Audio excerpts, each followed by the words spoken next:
I don't tend to pay compliments to extremists, but if there's one thing that they're just damn good at, it's telling stories. The art of storytelling and creating common narratives is more powerful than anything else. A power struggle is nothing else than a competition for who tells the better story. Because the one who determines the dominant narration pattern can mobilize and control the masses. Literally anyone can spread the story at a global level at light speed. Hypothetically, an Argentinian food critic can provoke a demonstration against matcha-flavored Kit Kats in Japan, unmediated from his bedroom, within a matter of hours. Now, to our detriment, the ones that have capitalized most on these new opportunities are not Argentinian food critics, but are far-right and Islamist extremists. This coward was not, I don't even think he's white supremacist. He's not left and he's not right. I don't think he's white supremacist. It actually publicises that the campaigners against the UN Compact in New Zealand had some link and connection to neo-Nazi groups in Austria. I was absolutely blown away. I could not believe it. They even linked it to Tarrant. They've signed away the sovereignty of New Zealand's borders to the United Nations, which is mostly Islamic-led United Nations. And so they've signed away the borders, and they're going to flood all Western nations with mass migration from the Third World from next year. Now, there's many of us know this in New Zealand, but the many who know, as Carol will tell you on the link, many who know about it and make noises about it, like I'm doing now on this video and Carol did today, we're being branded as far right. I've been watching New Zealand's far right online for some time now and paying attention to the stories they're telling. The first clip you saw in that introduction video was Julia Ebner, a researcher at the London-based Institute for Strategic Dialogue, which monitors online extremism. The other three clips are three of New Zealand's most prominent right-wing storytellers. New Zealand's far right is tiny, but tiny doesn't mean harmless. On March 15, 2019, New Zealand experienced a far-right terrorist attack, resulting in the deaths of 51 people and causing significant injury to dozens of others. It's not yet known if the shooter had connections with local right-wing groups. What we do know is that he had a connection with the Lad Society, a far-right group in his home country of Australia, and had corresponded with two other Australian nationalist groups on social media, the United Patriots Front and the True Blue Crew. He'd also donated money to the European far-right group Generation Identity and corresponded via email with the group's leader, Martin Sellner. When it comes to storytelling, New Zealand's far right have been successful in getting some of their stories into the popular consciousness. In my first video essay, The UN Migration Pact from Alt-Right Meme to Mainstream, which I'll link in the description below, I looked at how a number of individuals and groups were able to spread the far-right narrative on the UN Compact for safe, orderly and regular migration via social media and talkback radio until eventually New Zealand's main opposition party had adopted their position. Coincidentally, or perhaps not, that campaign has its roots in Martin Sellner's Generation Identity. In this three-part series of videos, I'm going to look at some of the other stories the far right have been telling since the terrorist attack.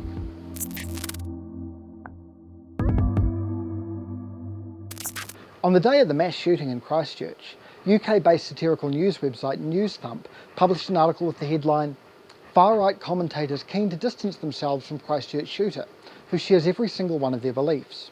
Like all good satire, the Newsthump piece used a fictional story to allude to a deeper truth. The New Conservative Party, who had done more than any other organisation in this country to spread the false narrative on the UN Migration Compact, initially claimed that the alleged shooter was an adherent of Nazism, which they called a leftist ideology. Now, of course, no serious historian believes Nazism was a leftist ideology, so they pretty soon switched to a new line, claiming the shooter was not left and not right, as you heard from Deputy Leader Elliot Ekeley in the clip at the beginning of this video. Ekeley maintains that the shooter was not a white supremacist and was someone who was, and I quote, "taking the piss." Now, a lot of the research I do for these videos on New Zealand's far right comes from following the various social media channels. Sometimes they save me the effort though and come directly to me. So let's take a look at a couple of the comments that were left on that video essay about the Migration Compact.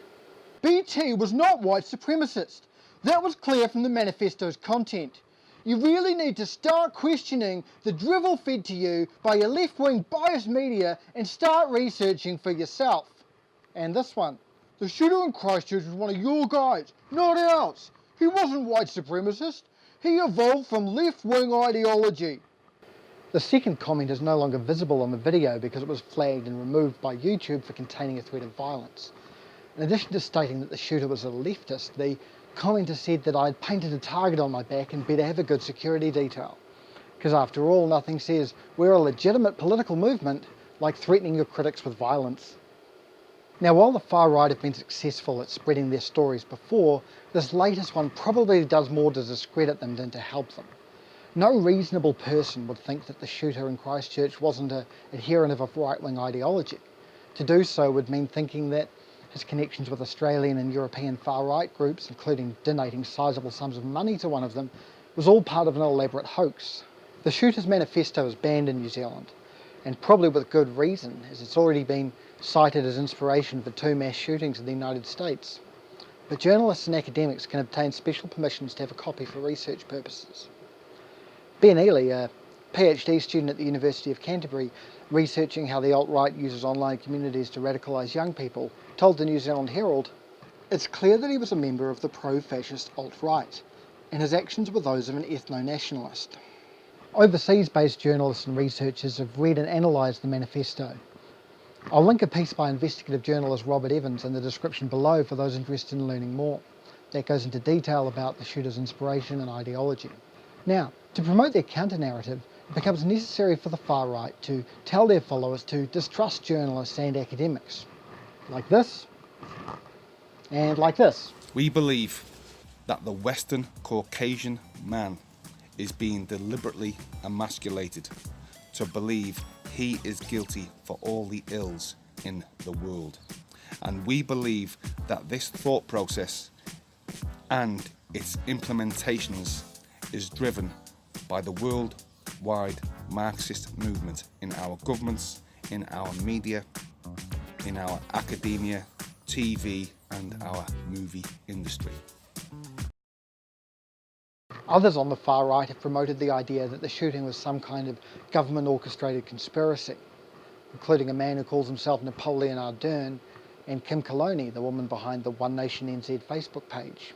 Coloni's page disappeared from Facebook the day of the shooting, but reappeared on April 24th. She has been promoting 2 contradictory conspiracy theories. One, that the shooter was apparently a convert to Islam, and secondly, that the shooting was also a false flag. The One Nation NZ page was removed from Facebook again sometime around mid-July, after repeated violations of Facebook's community guidelines around graphic violence and false news. I know this because they shared a screenshot of the warning they received.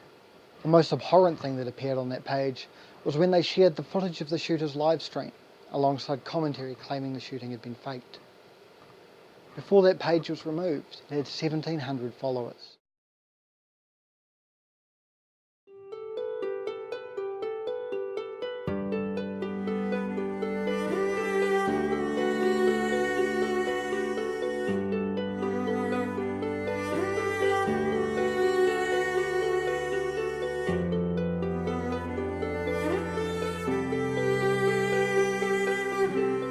John Ansell is the man behind National's 2005 election campaign and later became the marketing director for the ACT Party, before calling them white cowards and resigning. He's also been promoting the false flag conspiracy theory to his over 2,000 Facebook followers. Ansell believes that the government was involved in the massacre as a reason to ban guns and implement the UN Migration Compact, which he refers to as the UN Islamisation Compact. In the next part of this series, I'm going to be looking at how the far right are trying to spread the narrative that there are no white supremacists in New Zealand. So be sure to subscribe so you don't miss that one. And if you're able to chip in a little bit on Patreon, that's always appreciated and helps me get these videos out more frequently. Before I finish this one up though, I can't mention John Ansell without talking about who's also the Poet Laureate of New Zealand's alt-right. If you've ever wondered what alt-right poetry sounds like, or if you just happen to have a couple of galactic hitchhikers you need to torture, I'll play some for you during the credits. I'll see you next time when I'll be back to talk about awful people who believe terrible things.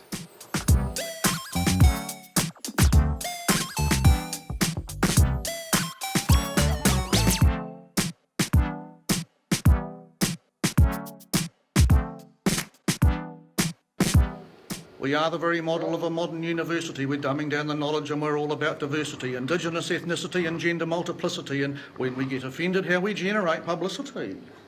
Still watching. Cuddly Marxist-Leninists and Islamist apologists, and Helen Clark's feminists and animist ecologists. It's okay, I won't judge. USA to help the LGBTQ. RSVP. And when you're brown and being put down, we'll stop the white man beating you. And of your right to speak your mind, we're infinitely tolerant. Unless you're white or on the right or male or Jew or Protestant, our studies fortify the fifth. That's almost every columnist. And how we love the Catholics. Now the pontiff is a communist. It's all about identity. Who exactly is the audience for this? It's going to take you very far as our preferred. I would assume that the alt-right generally doesn't like poetry, and I would assume that people who like poetry generally don't like racism. Generally.